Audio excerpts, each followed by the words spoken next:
Let's get to Manchester United now, and Erik ten Hag will be sitting a little bit more comfortably, won't he, today, after receiving backing from the club's hierarchy. United have lost 2 of their opening 3 league games, including a disappointing 3-0 defeat to their great rivals Liverpool at the weekend. Our senior reporter Melissa Reddy has more on this story. Let's go there now live. Melissa, good to see you as always. You were with Dan Ashworth and Omar Barada, weren't you, when they gave Ten Hag their full backing. What was said? Yes, I spent an hour with Omar Barada and Ashworth on Sunday in the hours ahead of kickoff against Liverpool in the East End boardroom. And they just gave us an overview of their time at the club so far, but in particular, the focus on Erik ten Hag.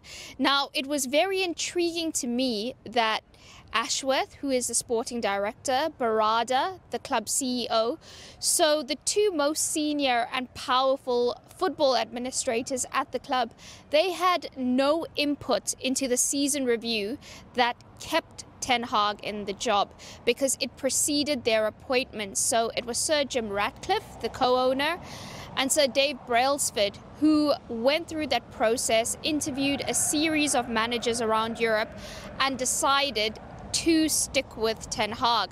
Now, while they weren't involved in the decision, the pair said that they were very happy with it because they believe Ten Hag is a good manager. What he was lacking was greater knowledge and expertise and daily support around him, which he will now get in this new Ineos-empowered football operation structure.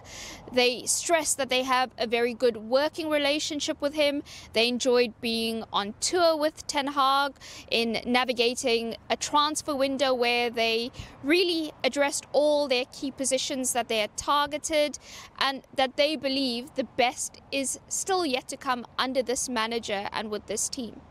OK, he has received a lot of backing, hasn't he, in particular in the transfer market. So with so much change at the club, should a little bit of settling in be expected, do you think?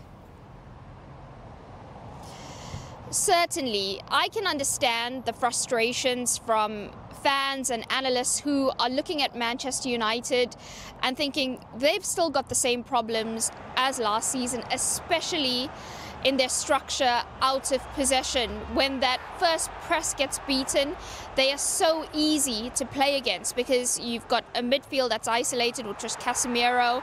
On Sunday, the gaps between midfield and the centre-backs are too huge. The centre-backs not aggressive enough when the ball is lost. And then you've got huge gaps as well between the centre-backs and the full-backs who stay so high and wide. And Liverpool exploited that perfectly, but other opponents are also encouraged to target United in those areas. However, the football operations structure, they're staying pretty calm because they know it's still early days for Ten Hag working within this new structure with that expertise around him, like I've mentioned, but also the fact that he's betting in new signings, and the only one of which went on the US preseason tour was Lenny Yoro, and he picked up a serious injury 33 minutes into the first game.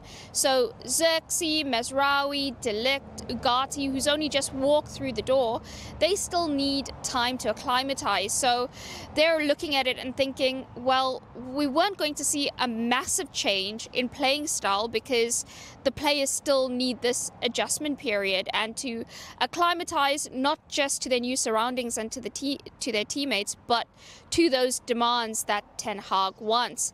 Now, while Dan Ashworth and Omar Barada will be analysing Ten Hag based on the summer moving forward, because he's now finally working under this new structure, the reason why there's so much pressure already is because everyone else has the memories of last season fresh in their minds. The fact that United posted their lowest finish in the Premier League, they were dumped out of the Champions League in the group stage. They did finish the campaign strongly by winning the FA Cup, which ultimately kept Ten Hag in the job.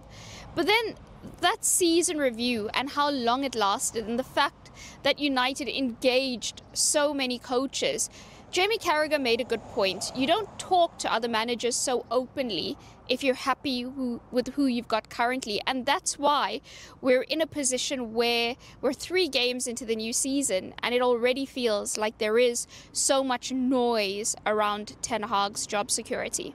Yeah, absolutely right. There always is. Just finally, Melissa, you also got some insights into how the club's recruitment works. What can you tell us about that?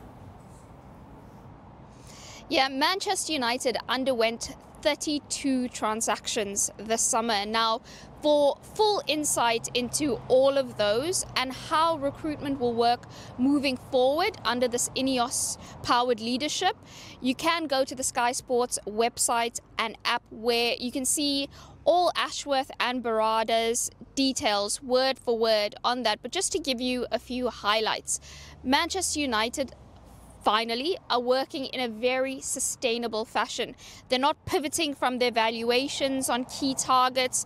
They're also managing their incomings and outgoings very closely, so they're staying within PSR brackets. They're also, in terms of selling, looking to maybe put down their valuations in pieces, but also add in buyback clauses and sell-ons, which mean not only are they getting the short-term effect of allowing a player to leave, which they've been very bad at doing in the past, but they're banking a good fee and they're also getting future benefits from that with those clauses. And that is now a new process that they're going to work with moving forward. So it's going to be the norm. It hasn't been for ages. United have held on to players that they should have released because they weren't getting as much money for them, or they weren't cute enough in negotiating. And Ashworth's come in and immediately we've seen a big difference in what they've done. Then in terms of the incomings, I think it's been very significant that they've not signed a player over the age of 26. So again, they're looking long term. If you look at all the players they've brought in, physically quite imposing. So they are trying to create a more robust squad. They've also changed the dynamic with some of the profiles they've brought in, which they believe will allow Erik Ten Hag to properly implement his system. But the manager already under pressure to show that he can do it, and that has to happen a lot quicker than it has already. Yeah, I would agree with that. Thank you very much, Melissa, as always. As Melissa was saying, you can find her piece on the Sky Sports website. A really good, interesting piece there for Manchester United fans in particular. No doubt, though, Manchester United will dominate tomorrow's papers. See that on Back Pages tonight here on Sky Sports News from 10:30 this evening.